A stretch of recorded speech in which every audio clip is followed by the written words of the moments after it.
والفرقانه الحميد.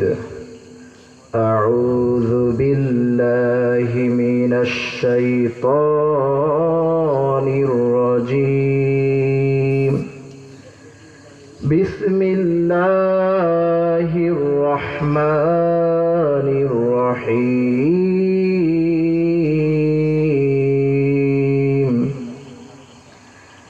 في جنات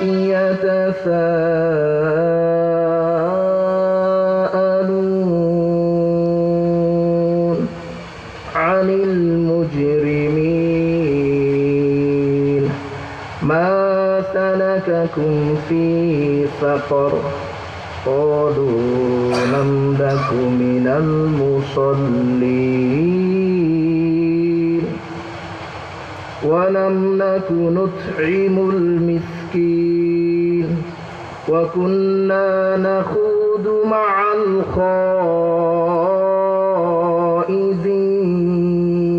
الخائضين وكنا نكذب بيوم الدين. صدق الله العظيم. وقال تعالى في شان حبيبه ومحبوبه مخبرا وآمرا: إن الله وملائكته يصلون على النبي يا أيها الذين آمنوا صلوا عليه وسلموا تسليما. اللهم صل على سيدنا محمد. أعوذ بالله من الشيطان الرجيم. بسم الله الرحمن الرحيم.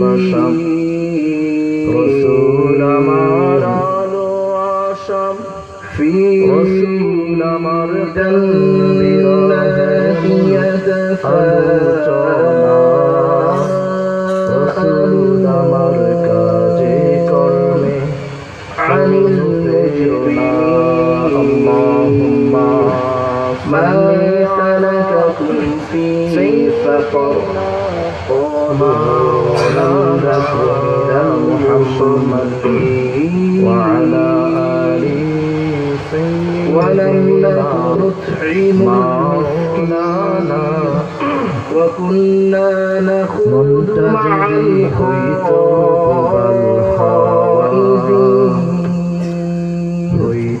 وكنا نكذب بيوم الدين.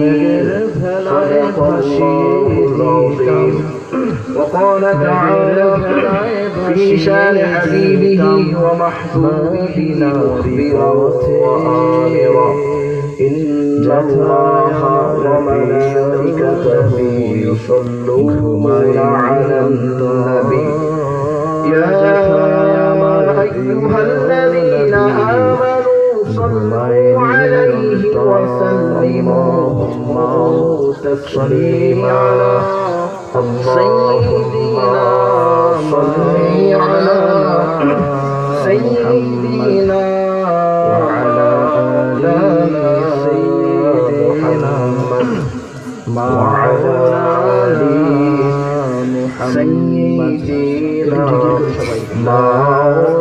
آل سيدنا محمد। রসুল আমার ভালোবাসা, রসুল আমার আলো আশা, রসুল আমার প্রেম বিরহের আলোচনা, রসুল আমার কাজে কর্মে প্রেরণা। সাল্লি আলা সাইয়্যিদিনা মাওলানা محمد وعلى آله سيدنا مولانا ঐতিহ্যবাহী বাক্সিমুল পূর্বপাড়া নুরানিয়া হাফিজিয়া মাদ্রাসা এতিমখানার হাফেজ ছাত্রদের দস্তরবন্দি পাগড়ি প্রধান উপলক্ষে আজকের এই বাৎসরিক ওয়াজ ও দোয়া মাহফিল মাহফিলের সম্মানিত সভাপতি মেঘের ভেলায় ভাসিয়ে দিতাম এবং আমার উস্তাদ মদিনারি বাক্সিমুল পথে সুন্নিয়া ইসলামিয়া আলিম মাদ্রাসার সম্মানিত অধ্যক্ষ আমার প্রিয় নবী হযরত মাওলানা মুহাম্মদ মুফিজুল ইসলাম সাহেব যথায় আমার প্রিয় নবী আমাদের আজকের এই মাহফিলের সম্মানিত প্রধান আকর্ষণ প্রধান মেহমান صلي বিশিষ্ট على ইসলামী চিন্তাবিদ মুফাসসির কুরআন জসিমুদ্দিন سيدنا আল হাবিব مولانا محمد খতিব وعلى আজিমুশান জামে آله মসজিদ সাইনবোর্ড سيدنا আমরা দোয়া করি আল্লাহ তাআলা যাতে مولانا হযরতকে সহি সালামতে আমাদের মাঝে জিকির করে পৌঁছে দেয় لا إله এই বিশেষ বক্তা হিসেবে আছেন হযরত মাওলানা উবাইদুর সুবহান মামুন সাইদি সাহেব, হযরত মাওলানা আব্দুর রউফ সাহেব এবং আমার অত্যন্ত স্নেহভাজন হযরত মাওলানা মাসুদ জামিল সাহেব সহ অত্র মাদ্রাসার সম্মানিত শিক্ষক ছাত্র, আমার সম্মুখে উপবিষ্ট আমার গ্রামের প্রাণপ্রিয় মুসলিম ভাইয়েরা, পর্দার অন্তরালে আমার মা এবং বোনেরা, যতটুকু যায় সকলের প্রতি আমার আন্তরিক সালাম এবং মোবারকবাদ। আসসালামু আলাইকুম ওয়া রাহমাতুল্লাহি ওয়া বারাকাতুহু। আসলে আমার গ্রামের সাল্লাল্লাহু আলাইহি ওয়াসাল্লাম চাচা বাবা ঐতিহ্যবাহীরা যারা আছেন সকলের প্রতি নুরানিয়া হাফিজিয়া মাদ্রাসা ও এতিমখানা আমাদের এই জান্নাতি বাগান জান্নাতি পরিবেশবন্দি পাগড়ি প্রধান উপলক্ষে মাহফিলের প্যান্ডেলটা খালি রেখে আমরা আজকে বা রাস্তাঘাটে দোকানপাটে বসে আছি। খুব দুঃখজনক। মাহফিলের সম্মানিত সভাপতি একটি দিন প্রতিদিন কোনো টাকা ভাজন চাচা প্রতিদিন কোনো এখানে এবং আমার উস্তাদ বসবে না, ঠিক না বলেন? বাক্সিমুল সুন্নিয়া ইসলামিয়া আলিম মাদ্রাসার সম্মানিত অধ্যক্ষ আমরা কে কখন চলে যাই হযরত মাওলানা মুহাম্মদ মুফিজুল ইসলাম সাহেব, কার কখন ডাক এসে যায়। আসার একটা সিরিয়াল ছিল, যাওয়ার কোনো সিরিয়াল থাকবে না। আমাদের আজকের এই মাহফিলের সম্মানিত প্রধান আকর্ষণ আর বিন্দু পরিমাণ থাকার মতো সুযোগ বিশিষ্ট ইসলামী চিন্তাবিদ মুফাসসির কুরআন থাকার মতো সুযোগ আছে আল হাবিব নাই দামাত বারাকাতুহুল আলিয়া। প্রত্যেকটা জাতির জন্য আজিমুশান জামে একটা নির্দিষ্ট সময় আছে, প্রত্যেকটা বস্তু প্রত্যেকটা প্রাণী প্রত্যেকটা প্রাণ হযরত একটা নির্দিষ্ট সময় সহি সালামতে আমাদের মাঝে পৌঁছিয়ে দেন। আমিন। সময় থাকার মতো কোনো ব্যবস্থা থাকবে। বিশেষ বক্তা হিসেবে আছেন হযরত মাওলানা উবাইদুর সুবহান মামুন সাইদি সাহেব, আমাদের হযরত মাওলানা আব্দুর রউফ সাহেব এবং আমার অত্যন্ত স্নেহভাজন দুনিয়া থেকে যখন বিদায় নেবেন মাওলানা মাসুদ জামিল সাহেব সহ আল্লাহর প্রিয় ভাজন হয়ে যাওয়ার সম্মানিত শিক্ষক ছাত্র, দ্বিতীয় আমার সম্মুখে উপবিষ্ট আমার গ্রামের পছন্দনীয় ব্যক্তি হয়ে প্রাণপ্রিয় আপনার জন্য মুসলিম ভাইয়েরা, পর্দার অন্তরালে আমার মা এবং বোনেরা, এই মাইকের আওয়াজ যতটুকু যায় সকলের প্রতি আমার আন্তরিক সালাম এবং মোবারকবাদ। আসসালামু আলাইকুম ওয়া রাহমাতুল্লাহি ওয়া বারাকাতুহু। আসলে আমার গ্রামের চাচা বাবা ভাইয়েরা যারা আছেন সকলের প্রতি অনুরোধ থাকবে, আমাদের এই জান্নাতি বাগান জান্নাতি পরিবেশ মাহফিলের প্যান্ডেলটা খালি রেখে আমরা ঘরে বা রাস্তাঘাটে দোকানপাটে বসে আছি, এটা খুব দুঃখজনক। আমরা বৎসরে একটি দিন, প্রতিদিন কোনো ডাকা হয় না, প্রতিদিন কোনো এখানে এরকম মসজিদ বসবে না, ঠিক না বলেন? বসবে আর বৎসরে একটি দিন, ঠিক না? আমরা কে কখন চলে যাই আমরা বলতে পারি না, কার কখন ডাক এসে যায়। আসার একটা সিরিয়াল ছিল, যাওয়ার কোনো সিরিয়াল থাকবে না। মুহূর্তের ভিতরে যার যখন সময় শেষ, আর বিন্দু পরিমাণ থাকার মতো সুযোগ নাই। আর বিন্দু পরিমাণ থাকার মতো সুযোগ আছে? নাই। প্রত্যেকটা জাতির জন্য একটা নির্দিষ্ট সময় আছে, প্রত্যেকটা বস্তু প্রত্যেকটা প্রাণী প্রত্যেকটা প্রাণ একটা নির্দিষ্ট সময় যখন শেষ হয়ে যাবে আর বিন্দু পরিমাণ সময় থাকার মতো কোনো ব্যবস্থা থাকবে না, চলে যেতে হবে। এজন্য আমাদের দুইটা অবস্থা। আপনি দুনিয়া থেকে যখন বিদায় নেবেন, আল্লাহর প্রিয় ভাজন হয়ে যাওয়ার একটা সুযোগ। দ্বিতীয় স্টেপ, আল্লাহর অপছন্দনীয় ব্যক্তি হয়ে, দুইটা সুযোগই আপনার জন্য রয়েছে। এখন আপনি কোনটা বেছে নেবেন?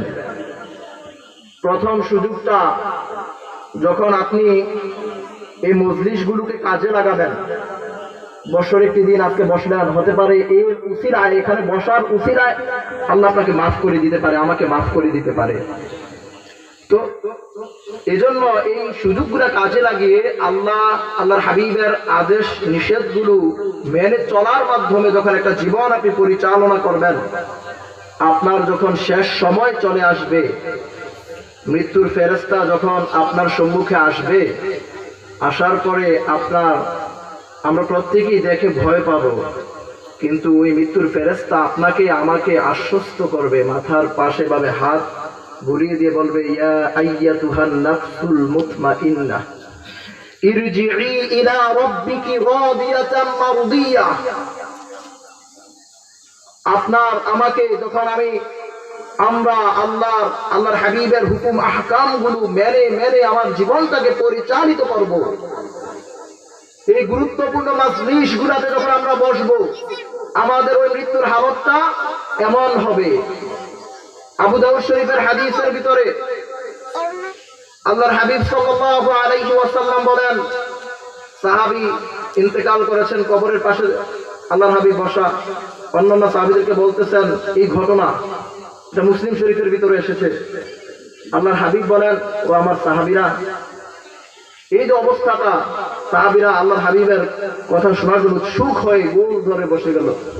আল্লাহর হাবিব তখন ঘটনা বলতেছেন, মৃত্যুর একটা ভয়াবহ যন্ত্রণা হাদিসের ভিতরে এসেছে, কিন্তু এই নেককারদের যখন এই মৃত্যুটা হবে, তারা ঘামাবে, শান্তশিষ্ট ভাবে যখন তাদেরকে এভাবে হাত বুলিয়ে দিবে, আর যখন ইয়া আইয়াতুহান নাফসুল মুতমা,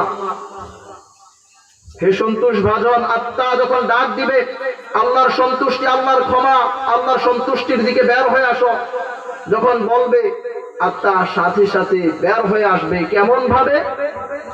আল্লাহর হাবিব বলেন, পরিপূর্ণ একটা বালতির ভিতরে পানি রাখলে যেমন এই বালতিটা উঠছে, যখন নিঃশব্দে আস্তে করে পানিটা বের হয়ে আসে, ওই নেককার বান্দার রূহটা এভাবে বের হয়ে আসবে। সুবহানাল্লাহ বলেন না? আর বৎকারের অবস্থাটা কেমন হবে? বৎকারের মৃত্যুর যন্ত্রণা আল্লাহর হাবিব বলেন, যন্ত্রণাটা এমন হবে, একটা জ্যান্ত ছাগল ছিঁড়ে টেনে চামড়াটা সোলাইতে যেমন ভয়ানক এক বিভৎস অবস্থা হয়, একটু অ্যানালাইসিস করেন, একটু চিন্তা করেন, যখন আমাদের চামড়াটা আমার এই জীবিত অবস্থায় কেউ যদি এভাবে কেটে আস্তে আস্তে এগুলো ছুলতে থাকে, মনে হয় খুব আরাম লাগবে নাকি? বড় ভয়ানক না? এমন যন্ত্রণাটা হবে। এই যে মৃত্যুর দুইটা দিক, এখন আমরা কোন দিকটা আমরা চাই, কোন দিকটা আমরা বাঁচবো? আমরা তো এই মৃত্যুটা কখনো আমরা আল্লাহর কাছে কামনা করবো না, ঠিকই না বলেন? আমরা পালা চাইব মৃত্যুর জন্য, আর প্রথম যে মৃত্যুটা, এই মৃত্যুটা আমরা সবাই চাই কি চাই না? তাহলে আমার এলাকাবাসী যারা আছেন, অনুরোধ থাকবে, আমরা এই মাহফিলের প্যান্ডেলে বসে যাব, প্রধান বক্তার আলোচনা শুধু শুনবো একটু সময়, ওনারটা তো শুনবই, তারপরে বরকত নেওয়ার জন্য পুরো মাহফিলটাতে থাকা। কারণ এই মাহফিলটাতে যতজন বক্তাই কথা বলবেন, বক্তা হতে পারে গ্রামের, বক্তা হতে পারে ছোট, কিন্তু যে কথাগুলো বলবেন ওই কথাগুলো কখনো ছোট না। কোরআন সুন্নাহর কথাগুলো কি ছোট না? এগুলোর মর্যাদা অনেক অনেক। শুধু তাই নয়, এই মাজলিসের ভিতরে কোরআন এবং সুন্নাহর আলোচনা হবে। চতুর্দিক দিয়ে ফেরেশতারা বেষ্টন করে আছে। এই ফেরেশতারা বেষ্টন করতে করতে করতে তারা আসমান পর্যন্ত এভাবে চলে যায়, যেখানে দ্বীন মজলিস সাজানো হয়। আসমান পর্যন্ত চলে যায়। আল্লাহ রাব্বুল আলামিন ফেরেশতাদেরকে ডাক দিয়ে বলেন, ও ফেরেশতারা, কি ব্যাপার? ফেরেশতারা বলে, আল্লাহ, জমিনের ভিতরে তোমার কিছু বান্দা তোমার গুণকীর্তন করছে, আল্লাহ রাব্বুল আলামিন বলবেন ফেরেশতারা রে, আল্লাহ তো সবকিছু দেখেন, সবকিছু জানেন।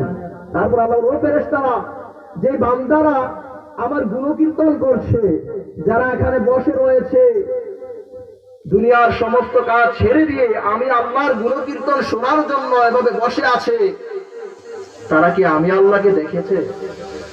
ফেরেশতারা বলবে, আল্লাহ তারা তোমাকে দেখে নাই, শুধু তোমার হাবিবের কাছ থেকে, তোমার নবীর থেকে, তোমার কালামুল্লাহ শরীফ থেকে তোমার কথা শুনেছে, জেনেছে। আল্লাহ বলবেন, ও ফেরেশতারা রে, এই বান্দারা আমারে কোনোদিন দেখে নাই। আমার জান্নাত কি তারা কখনো দেখেছে? কোন আল্লাহ দেখে নাই। জাহান্নাম কি কখনো দেখেছে? না, দেখে নাই। আল্লাহ বলবেন, ও ফেরেশতারা, তারা কিসের আশায় সেখানে বসে আছে? আল্লাহ, তারা বসে আছে আপনার সন্তুষ্টি আর আপনার জান্নাতের জন্য। আল্লাহ বলবেন, ও ফেরেশতারা, তারা কিসের ভয়ে সেখানে বসে আছে?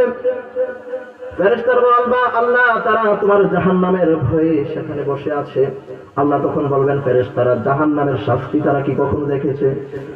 ফেরেশতারা বলবে, আল্লাহ, না, তোমার জাহান্নামের শাস্তি তারা কখনো দেখে নাই। তারা কি আমার জান্নাতের নেয়ামত তারা কি কখনো দেখেছে? আল্লাহ, না, দেখে নাই। তারা আমার জান্নাত দেখলো না, আমার জাহান্নাম দেখলো না, আমি আল্লাহকে দেখলো না। না দেখার পরেও তারা আমার জান্নাতের আশায় জাহান্নামের ভয়ে আর আমি আল্লাহর সন্তুষ্টির জন্য তারা বসে আছে। ও ফেরেশতারা রে, তোমরা সাক্ষী থাকো, তোমরা সাক্ষী থাকো, যারা ওই মজলিসের ভিতরে বসে আছে, আমি আল্লাহ তাদেরকে মাফ করে আমার বন্ধু হিসেবে গ্রহণ করে নিলাম। তোমার বলবেন না, বন্ধু হতে চাই, চাই কিনা? খাস নিয়তে ইখলাসের সাথে বসবো, যেখান থেকে যা শুনবো আমল করব। যে কাজগুলো আমাদের ভুল হয়ে গেছে অতীত জীবনে, এগুলো থেকে আল্লাহর কাছে ক্ষমা চেয়ে এখান থেকে বিদায় নেব। আল্লাহ কবুল করুন সবাই, আমিন। সম্মানিত উপস্থিতি, এই জন্য অনুরোধ থাকবে আমার গ্রামবাসীর প্রতি, আমরা এখনই প্যান্ডেলের ভিতরে বসে যাই। প্রত্যেকটা কথাই মূল্যবান, বক্তা ছোট হোক বড় হোক, কিন্তু কথাগুলো ছোট আর বড় নয়। সম্মানিত উপস্থিতি, আমি আপনাদের সম্মুখে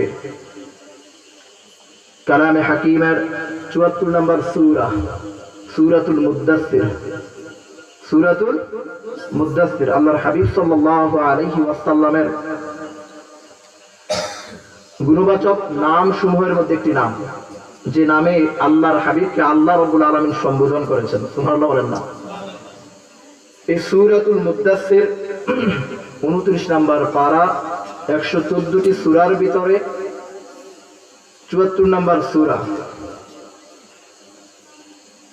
এই সূরার ৪০ নম্বর আয়াত থেকে শুরু করে কয়েকখানা আয়াত আপনাদের সম্মুখে তেলাওয়াত করেছি। এর উপরে কিছু কথা বলার চেষ্টা করব। আল্লাহ তাআলা কালামে হাকিমের এই কথাগুলো আপনাদেরকে বোঝার মতো করে বলার, আমাদেরকে শোনার, আমল করার তৌফিক দান করুন। আমরা সবাই বলে আমিন। সম্মানিত উপস্থিতি, আমরা এখন এখানে যেভাবে বসে আছি, একটা মজলিস, ঠিক জান্নাতের ভিতরে এমন একটা মজলিস হবে। জান্নাতের ভিতরে এমন একটা কি হবে? মজলিস হবে। সেখানে জান্নাতি বান্দারা মজলিস করবে। কারা করবে বলেন? সবাই একটু কথা বলতে হবে। মজলিসটা কারা করবে? জান্নাতি বান্দারা। আমরা জান্নাতি হতে চাই, হতে চাই তো। রাস্তা কিন্তু দুইটা। রাস্তা কয়টা? রাস্তা দুইটা।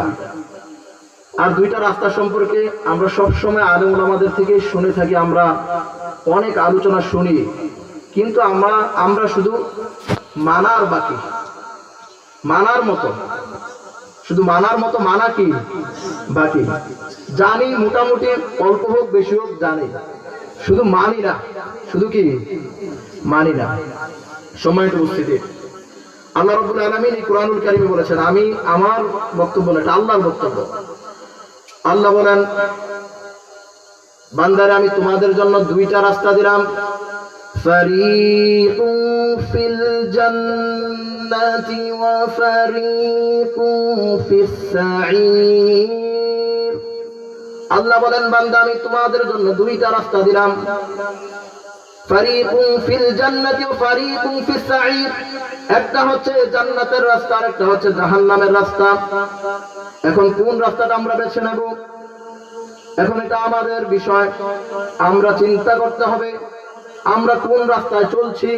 প্রতিদিন একটু এশারের নামাজের পরে আমাদের প্রত্যেকের ভাবা দরকার, একটু সময় 10 মিনিট 5 মিনিট মুরাকাবা করা দরকার যে আমি সারাদিন আমি কোন রাস্তার উপরে ছিলাম, আমার প্রত্যেকটা কাজ, আমার প্রত্যেকটা কথা, আমি কি কাউকে কষ্ট দিয়েছি কিনা, আমি কারো ক্ষতি করেছি কিনা, কারো নষ্ট করেছি কিনা, আমি আল্লাহর হাবিবের আদর্শের বাহিরে কোনো কাজ আমি করেছি কিনা, আল্লাহর হাবিবের যে হুকুম আহকাম গুলো ছিল, যে নির্দেশনা ছিল আল্লাহর পক্ষ থেকে, আল্লাহর হাবিবের যে নির্দেশনা ছিল নির্দেশনা মোতাবেক আমার আজকে দিনটা আমি চলেছি কিনা, একটু আমি নিজেই এটা চিন্তা করলে বুঝে যাবো আমি কোন রাস্তার উপরে ছিলাম। যদি আজকের রাতটা আমার শেষ রাত হয়ে যায়, শেষ ঘুম হয়ে যায়, এই ঘুমটা যদি আমার জীবনের শেষ ঘুম হয়ে যায়, আমি কোন আমার এই যে আমল নামাজকার, আমি কি আমল নামা নিয়ে আমি আল্লাহর সন্তুষ্টি অর্জন করতে পারবো কি পারবো না, একটু চিন্তা আমাদের প্রত্যেকের করা দরকার আছে না নাই? সুতরাং আল্লাহ রাব্বুল আলামিন যারা জান্নাতি হয়ে যাবে, জান্নাতের ভিতরে মজলিস করে তারা সেখানে মজলিস করবে, তারা আলোচনা করবে জাহান্নামীদের সম্পর্কে। তাদের সম্পর্কে? জাহান্নামীদের সম্পর্কে। আমার কথা নয়, কুরআনুল কারীমের ৭৪ নম্বর সূরা সূরাতুল মুদাসসির এর ৪০ নম্বর আয়াত আমার আল্লাহ বলেন, ফি জান্নাতি ইয়াতাসাআলুন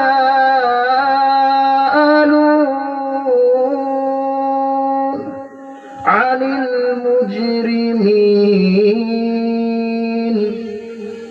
জান্নাতের ভিতরে জান্নাতীরা আলোচনা করবে আনিল মুজরিমিন, জাহান্নামীদের সম্পর্কে। কি আলোচনা? আলোচনার বিষয়বস্তু কি? আলোচনার বিষয়বস্তু আল্লাহ রাব্বুল আলামিন আমাদের প্রিয় হাবিবের মাধ্যমে আমাদেরকে জানাই দিয়েছেন কোন বিষয়বস্তু নিয়ে জান্নাতীরা সেই জান্নাতের ভিতরে আলোচনা করবে। আল্লাহ রাব্বুল আলামিন বলে দিলেন এর পরের আয়াতে, মা সালাকাকুম ফি সাকার। কোন কারণে তারা জাহান্নামী হয়ে গেল? কোন কারণে? কিসে তোমাদেরকে জাহান্নামে নিক্ষেপ করলো? কেন আজকে তোমরা জাহান্নামী হয়ে গেলা? আল্লাহ জান্নাতীদের সাথে জাহান্নামের একটা কথা বলার মতো সুযোগ করে দিবেন। তারা জাহান্নামীদেরকে জিজ্ঞাসা করবে কোন কারণে আজকে তোমরা জাহান্নামী হলা, কারণ কি, কি কারণে আজকে জাহান্নামী হয়ে গেল? একসাথে আমরা 10 জন 15 জন বন্ধু ছিলাম, একসাথে স্কুলে যাইতাম, একসাথে মাদ্রাসায় পড়তাম, একসাথে বাজার হাটে যাইতাম, আমরা একই গ্রামের মানুষ, একই সাথে চলাফেরা, মেল মিটিং একই সাথে করতাম, একই সাথে মসজিদে জুমার নামাজে দেখা হয়ে যেত, বিভিন্ন কাজে কর্মে একই সাথে দেখা হতো। কিন্তু আজকে এই 10 জন বন্ধুর ভিতরে আজকে 5 জন আমরা জান্নাতি, একসাথে চলাফেরা, একসাথে সবকিছু, কিন্তু আজকে তোমরা জাহান্নামী হয়ে গেলা। তাদেরকে জিজ্ঞাসা করবে কেন তোমাদের এই পরিণতি, কি কারণ? কারণ আছে কি নাই? কারণ ছাড়া তো আর জাহান্নামে ঠিক কিনা বলেন? এই যে আমরা চলাফেরা করি না, গ্রামের সবাই একসাথে চলাফেরা করছি কিনা, আমাদের প্রত্যেকের আশা আমরা জান্নাতে যাব। আমাদের পূর্ব ঠিকানা, আমাদের বাড়ি তো জান্নাত। আমাদের বাড়ি কোথায়? জান্নাত আমাদের বাড়ি। জান্নাত থেকে আল্লাহ পাঠালেন দুনিয়ায়, আবার আমাদের গন্তব্য থাকবে, আমাদের চেষ্টা থাকবে আমাদের সেই বাড়ি আবার যাওয়ার, ঠিক কিনা বলেন? তাহলে ওই বাড়িতে যাওয়ার জন্য তো গাইডলাইন আল্লাহ রাব্বুল আলামিন আমাদেরকে দিলেন, এই গাইডলাইন ফলো করতে হবে। এখন যারা জাহান্নামী হয়ে গেল তারা 4টা কারণ বলবে কেন তারা জাহান্নামী হয়ে গেছে। কয়টা কারণ? তাহলে জাহান্নামে যাওয়ার কারণ কয়টা বললো? তাহলে এই কারণগুলা জেনে এই কারণগুলা থেকে তো বেঁচে থাকতে হবে, ঠিক কিনা বলেন? বাঁচতে হবে না? কারণ ওই কারণগুলোর ভিতরে যদি পড়ে যায় আর ওই কারণগুলো আমরা করি তাহলে তো তাদের সাথে আমাদেরও, ঠিক কিনা বলেন? নাউযুবিল্লাহ বলেন না?